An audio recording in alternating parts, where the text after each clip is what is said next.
কি অনেকেই বুঝে না, অনেকেই জানে না।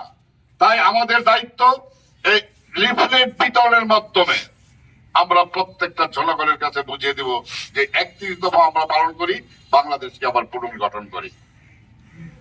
যাই হোক, আমার জিয়া মঞ্চের কর্মীরা, আমার জিয়া মঞ্চের ভাইয়েরা, আমাদের একটা সুনামে ৩১ দফার মধ্যে এই লিফলেট বিতরণের মধ্যে সারা বাংলাদেশে আমাদের একটা আলোড়ন সৃষ্টি হয়েছে। সেই আলোড়নটা কি, আমরা মাঠ পর্যায়ে প্রতিটা ঘরে ঘরে আমাদের লিফলেট পৌঁছেছে এবং আমাদের লিফলেটের যে ধরনটা, একটা ক্যালেন্ডার সাথে ৩১ দফা। বিভিন্ন জায়গায় দেখছি লিফলেট হাতে দিলে এই লিফলেটটা না পড়ে আবার ফেলে দেয়, কিন্তু আমাদের এটা একটু গুরুত্ব দিয়ে বাড়িতে নিয়ে যায়। এখন না পড়লো ১০ মিনিট পরে লোক পড়বে, প্রয়োজনে পড়বে।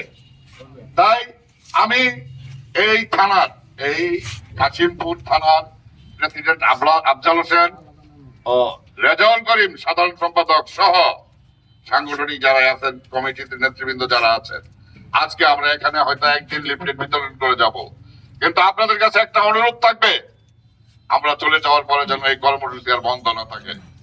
আপনারা এই কাশিমপুরের প্রত্যেকটি ঘরে ঘরে প্রত্যেকটি মানুষের কাছে এই লিফলেট পৌঁছায় দেওয়ার দায়িত্ব আপনাদের।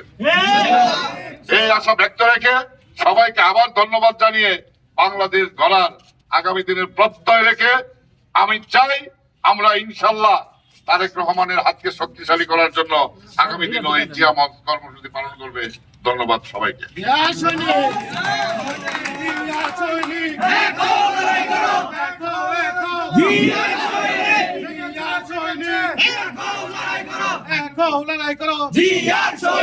জিন্দাবাদ জিন্দাবাদ বাংলাদেশ, জিন্দাবাদ জিন্দাবাদ জিন্দাবাদ জিন্দাবাদ জিন্দাবাদ বাংলাদেশ, জিন্দাবাদ জিয়া মঞ্চ, জিন্দাবাদ জিন্দাবাদ জিন্দাবাদ জিন্দাবাদ মঞ্চ, জিন্দাবাদ জিন্দাবাদ জিন্দাবাদ।